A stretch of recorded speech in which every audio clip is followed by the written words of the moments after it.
Muthenya umwe tu thutha wa William Ole Ntimama gukua, mibango ya kumuthika ni yambitie kuigwo guku muruwe Timothy Ntimama akiuga ithiagathikwo gwake mugunda-ini mwena wa Narok kuria makoragwo mahaririirie mbirira cia andu a nyumba yao. We have set aside a site for burials of the family.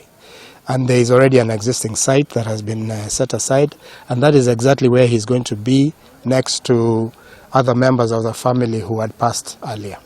Ntimama agatabanĩrio igongona ria kanitha na oho athuri a rũrĩrĩ rwa Kabi nĩ makaheo ihinda rĩa kũhoya na kũrathima igongona rĩu kũringana na ũndũire wao. Ona gũkĩrĩ ũguo, thutha wa mahoya macio, arata a hakuhĩ na andũ a nyũmba yake nĩo tu magakinya irima-inĩ kũmũthika.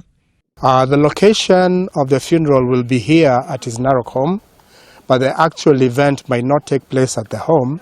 It might take place on other grounds, and then we come for the final funeral by a small team of the family.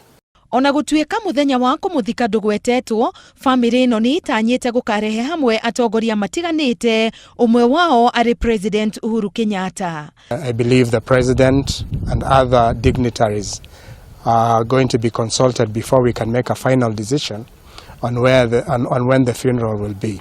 William Ole Ntimama arakuire muthenya wa ira kuria aingi makumuririkana na uria ararugamaga na ihoto cia mihirega yo Kabi na njira nene.